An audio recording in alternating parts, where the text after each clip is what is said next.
कि जान और माल की हिफाजत के लिए अपनी जिम्मेदारी को समझकर उस जिम्मेदारी को उठाया। और यही वजह है कि पिछले 5 साल से वो जेल में है। कई उन पर मुकदमे डाल दिए गए और कई हो गई। 2 ऐसे केसेस उन पर चल रहे हैं जिसमें उनकी बेल नहीं हुई है। मेरे अजीज दोस्तों और बुजुर्गों, सुप्रीम कोर्ट में उनकी बेल का पिटीशन आया। आपने देखा कि स्प्लिट वर्डिक्ट आया है। हम सिर्फ ये बताना चाह रहे हैं कि जो सियासी पार्टी या जो सियासी लीडर मजलिस के इस फैसले पर तनकीद कर रहे हैं कि आपने ताहिर हुसैन को क्यों टिकट दिया, मैंने कल ओखला में भी कहा और आज भी कह रहा हूं, मजलिस ने कोई गलती नहीं की ताहिर हुसैन को अपना उम्मीदवार कैंडिडेट बनाकर। अगर किसी को तकलीफ होती है तो मैं उनको और तकलीफ पहुंचाने के लिए कह रहा हूं। पार्टी है, हम फैसला अपने तौर से करते हैं। ये तुम्हारी बातें, ये तुम्हारे तबसरे हमारे फैसलों पर कोई नजरअंदाज नहीं हो सकते हैं। अगर कोई ये कहेगा कि ताहिर हुसैन के ऊपर ऐसा, तो क्या केजरीवाल के ऊपर शराब की पॉलिसी का इल्जाम नहीं है? कैसे केजरीवाल 6 महीने जेल में रहा, चीफ मिनिस्टर रहते हुए जेल में रहा, कोई उंगली नहीं उठाता उसके ऊपर कि क्यों इलेक्शन लड़ रहे हैं। सिसोदिया 13 महीने जेल में थे, कोई नहीं पूछता कि क्यों इलेक्शन लड़ रहे हैं। अमानतुल्लाह जेल को जाकर आए, कोई ये नहीं पूछता कि कैसे वो इलेक्शन लड़ रहे हैं। बीजेपी में ऐसे कई लोग हैं जिन पर संगीन से संगीन इल्जामात हैं, मगर पूरे दिल्ली प्रदेश में सिर्फ 2 असेंबली सीट से मजलिस अपना उम्मीदवार उतारती है। दर्द शुरू हो जाता है। सुन लो, याद रखो, अगर मुझे ये फैसला दोबारा करना पड़ा तो मैं फिर से ताहिर हुसैन को और शिफा को मजलिस का टिकट दूंगा।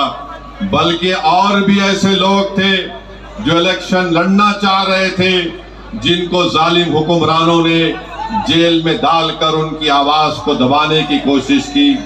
मैं आपके दरमियान में आकर आपसे सिर्फ यही अपील कर रहा हूं कि जिस शख्स ने बुरे वक्त में सामने आकर सीना तान कर हमारी इज्जतों की हिफाजत की और उसी के लिए उसको जेल में। मेरे अजीज दोस्तों और बुजुर्गों, मुझे यकीन है कि इंशाअल्लाह ताला अदालत इंसाफ करेगा और जो ताकतें, जो सियासी पार्टियां एक ताहिर हुसैन और शिफा को और ऐसे कई हमारे बेटियों और बेटों को जेल में डाला, अल्लाह उनको कामयाब करेगा।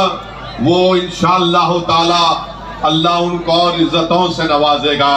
मगर फैसला आपको करना है। याद रखिए, अगर आप बाशऊर हैं तो आप यकीनन ताहिर हुसैन के अपने वोट का इस्तेमाल करेंगे। अगर आप इंसाफ को पसंद करते हैं और नाइंसाफी से आप नफरत करते हैं तो मेरी आपसे गुजारिश है कि पतंग के निशान पर ताहिर हुसैन को डालकर कामयाब कराइए।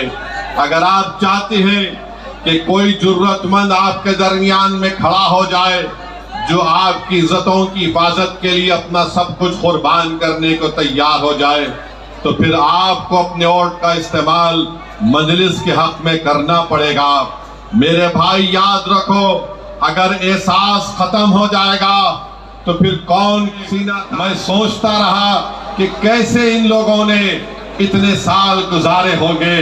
मेरे अजीज दोस्तों और बुजुर्गों, एक तरफ ताहिर हुसैन के 5 साल जेल के हैं और आपको 5 तारीख के दिन सिर्फ आधे घंटे के लिए अपने घर से निकलकर ताहिर हुसैन की आजादी के लिए, ताहिर हुसैन की इज्जत के लिए और एक मर्द मुजाहिद की ताईद को कामयाब करने के लिए मेरी आपसे दरमंदाना अपील है कि आप अपने के कोर्ट का इस्तेमाल करिए।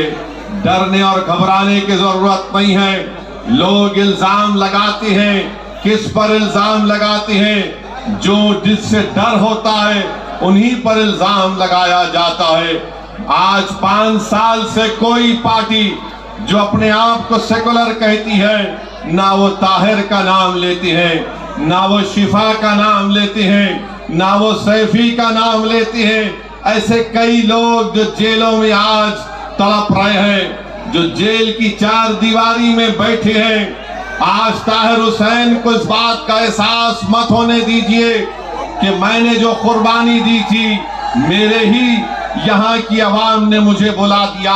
अगर ताहिर को आप याद रखते हैं, अगर ताहिर की कमी को आप महसूस करते हैं, तो मैं आवाम से अपील कर रहा हूं कि 5 तारीख के दिन आप अपने वोट का इस्तेमाल पतंग के निशान पर बटन दबा कर करिए।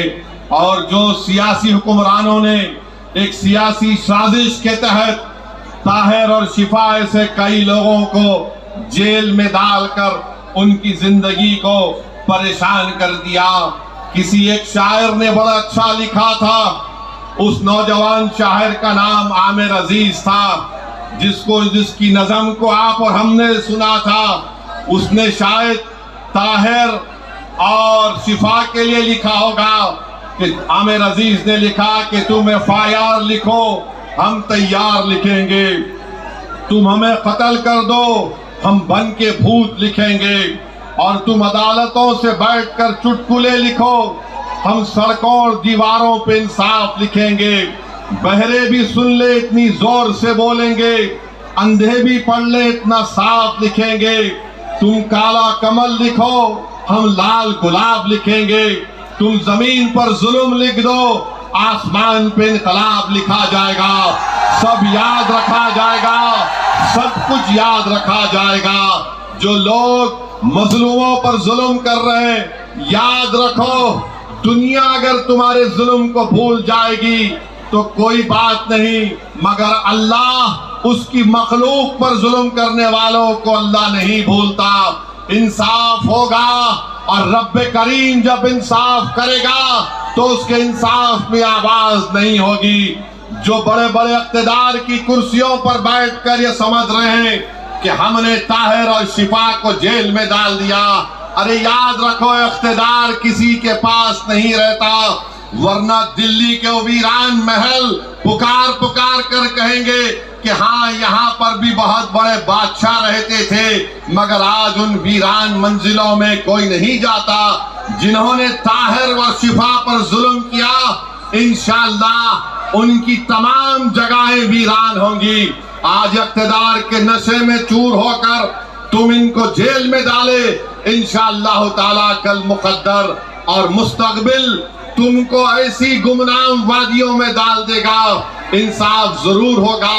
और जो लोग ताहिर हुसैन की हुब्बुल वतनी पर सवाल उठाते हैं, अरे जालिमो शर्म करो। जिसने बहैसियत कॉर्पोरेटर ये नहीं देखा कि कौन मुसलमान है कौन गैर मुस्लिम है, ताहिर ने सबकी खिदमत की।